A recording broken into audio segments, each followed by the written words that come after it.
be making ghee rice, Indian style. And here I've got the ingredients, which is 1 large onion which has been sliced thinly. Got some bay leaves, some green chilli, some fennel seed, star anise, cloves, peppercorns, cinnamon sticks, cardamom pods which has been crushed, and some mace which is actually a nutmeg, garlic ginger paste, and the main ingredient for the ghee rice is the ghee. And then I've got some pan-fried cashew nuts and some raisins. And here I have got nice shallots which has been deeply fried. It's very crispy with some green chili. And what I did here to make it more tasty is I sprinkled a little bit of salt and tossed it with a bit of seasoning. You can use any type of seasoning. You can also use like stock powder. And here I used vegetable stock powder which are available from supermarkets. And then also some black pepper. Okay, I'm using some vegetable stock powder, salt, and using 2 cups of basmati rice which I soaked for half an hour. And then I've drained it. Some coriander leaves for garnishing. And let's get going. I'm going to use a non-stick pan and a medium-low heat. Okay, warm up the pan. Okay, the amount of ghee I'm going to use is about 3 to 4 tablespoons. You can decide on that because some like their ghee rice with more ghee. Some of you might not want your rice to be too oily. I'm going to scoop about 2 full spoons of ghee for the amount of 2 cups of rice. Once the ghee has melted, I'm going to add in all my dry spices as well as the onion. Start off with my cinnamon stick, star anise,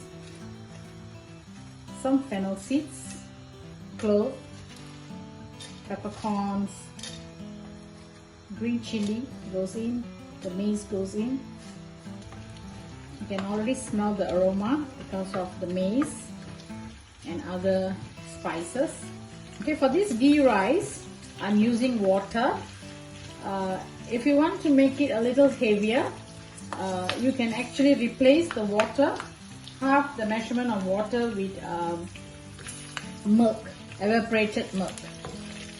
And also today I'm cooking my ghee rice. I want it to be white, so I'm not adding any saffron or any yellow coloring. It has started to crackle. You can actually add in the sliced onion. You just let it brown a little bit.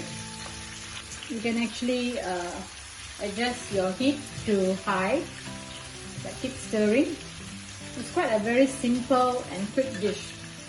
It will take you about less than 15 minutes to get this whole preparation done.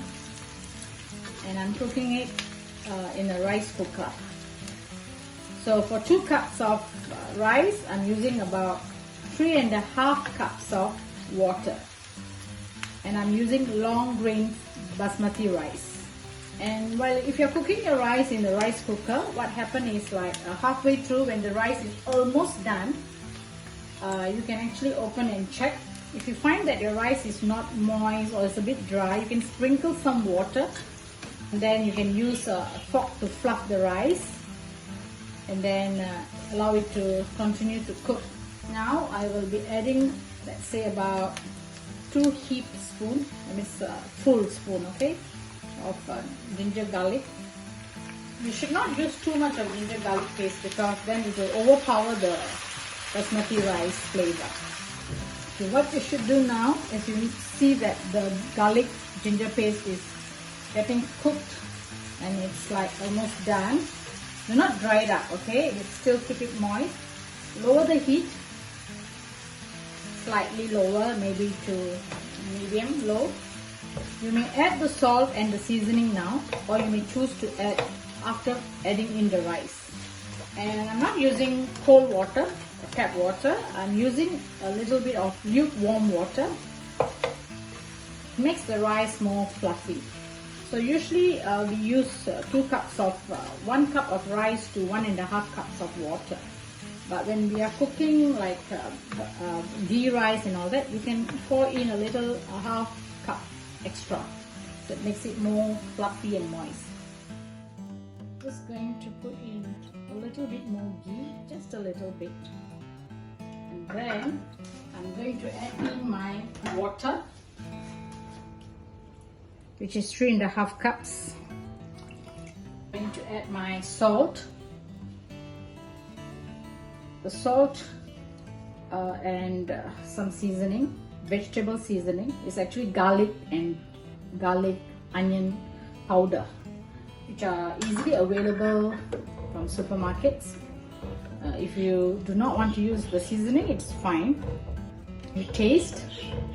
If you find that the amount of salt, everything is enough, then you just place it in the rice cooker and get it cooked. Probably it will take about half an hour or so. As I had mentioned earlier, before the rice cooker stops cooking, you can actually check on your rice to see if it is fluffy enough or it's not very dry. You can see that it's quite moist here. And during this time, if you want to add water, you can just sprinkle. Don't break the rice, just a little stir, just to fluff up the rice, okay, to ensure that it is cooked well. The rice is done now. I've garnished it with some coriander leaf, my fried shallots, cashew nuts and raisin. And you can see that the rice has turned out beautiful. The long grains are still there. So as I told you, you have to be gentle. So I hope you enjoyed my cooking channel today and try this recipe at home. Thank you.